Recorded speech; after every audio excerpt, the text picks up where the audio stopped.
Alright, I have just finished the 2.7 sort of after story, the True UN story basically. It's kind of like an epilogue. Now, I have to say that this quest is pretty good off the bat. Straight off the bat, it is pretty good.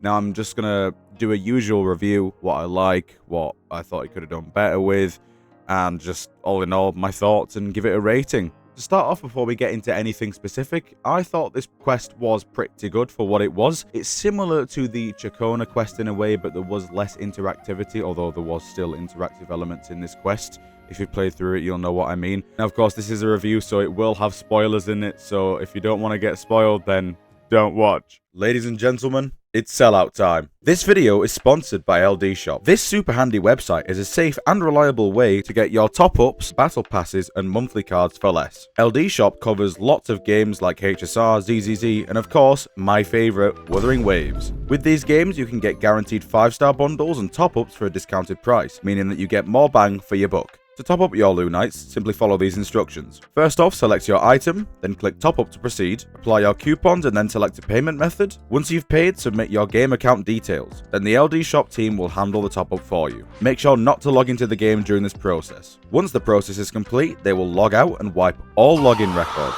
And once that's done, you'll receive a notification. Make sure to log into your game afterwards to check if everything's there. And enjoy! If you're still unsure about privacy issues, you can always change your password afterwards for that extra peace of mind as well. And if you're an avid spender, you can bind your LD Shop account to your Wuthering Waves account for more convenient future purchases. For those who register using my link in the description, you'll receive a 15% off coupon with no minimum spend, and a cheeky 5% off bonus coupon from me as well, racking up total potential savings of $50. And for all the whales out there, if you spend $80 in a month, you can claim a free Lunite subscription. Be sure to claim it on the homepage if you're eligible. Once again, if you're looking for a safe and reliable way to top up your account for less, use my link and use LD Shop. Now, back to your regular scheduled programming. So yes, if you want to get True UN after playing that quest, because I sure do, but I can't, use LD Shop. But yes, onto the things that I liked. Straight off, I'm just going to say the vibe with this quest was so nice. It was such a change of pace again, really.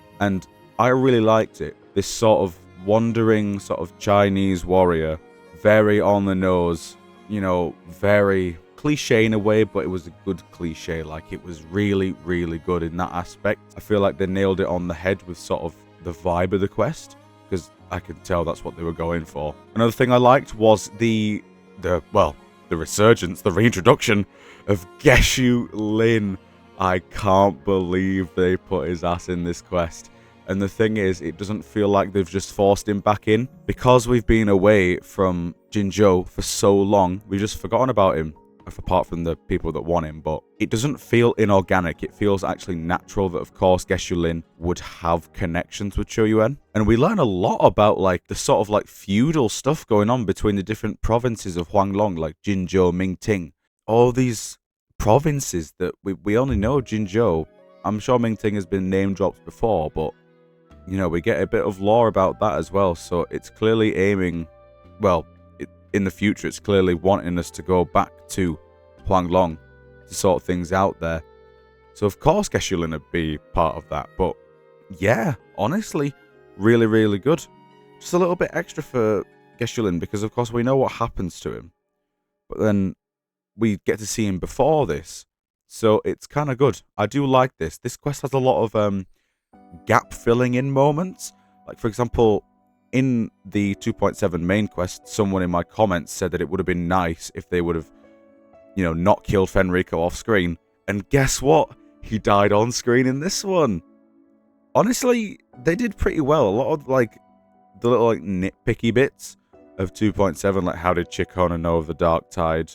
How did, a few things, I can't really name them, but a lot of, like, mini gripes, not that I had, because I didn't really have them, but a lot of mini gripes that other people had were just completely flushed out in this quest, and I actually kind of like that they actually took the time to go over everything and just, you know, fill in those gaps, because it's nice to see stories unfold from, like, another person's perspective. Like, for example, as soon as Rover leaves the Avenolium, after Galbrina shoots Cartathea, he goes after Galbrina, and then we follow him in the story. But this time, True UN immediately shows up after Rover leaves.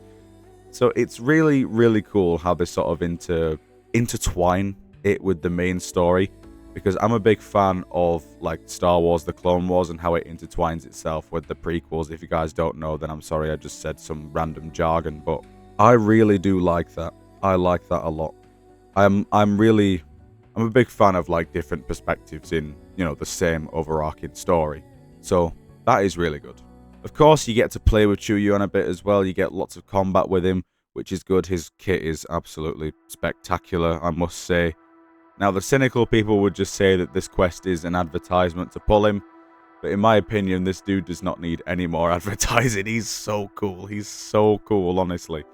Some of the lines he says, it's cliche, but it's just, you know, really, really cool.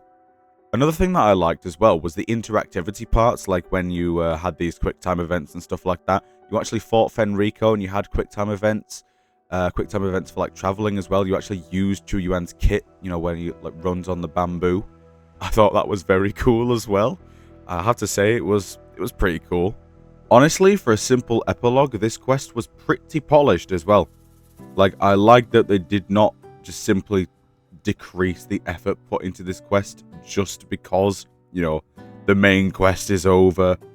You know, we're all fine and dandy now. We can just put down the budget for these quests. No, it actually felt like they did put effort into this one, despite, like, you know, the bulk of everything being behind us now and us going into 2.8 then 3.0. The fact that we've got 2.8 and 3.0 coming and we've still got quests like this is a really, really good sign. Because if we harken back to like the end of 1.3 and the whole of 1.4, yeah, it was getting pretty dead. So it's good that we're getting at least stories that have effort in them as well. Now, on to the things I didn't like, or rather think they could have improved on. There is only one thing that comes to mind, because this quest was pretty polished, is that we just didn't get more of Chu Yuan. I know that sounds a bit counterintuitive, but I feel like we could have actually had a bit more, you know, like, for example, him fighting, well, when Rover basically gets sucked into the dark tide, him fighting, because maybe we could have had more moments between him and Scar. I would have liked to have seen that. Granted, we did get that in the previous story, but maybe that's the only thing. That's the only thing, you know, like him maybe feeling a bit angry that he let Scar get away again. But again, that might not be his character, so that might just be a bullshit reason to say I want more of him. But over and all, I am very happy with this quest. You know, it's not supposed to be anything major. So, all in all, I'm probably going to have to give it a solid 8.9. An 8.9 out of 10. You know, for what it is, I'll give it an 8.9. But yes, thank you all so much for tuning into this video. How did you like the quest? And I'll see you on the next one. Goodbye for now.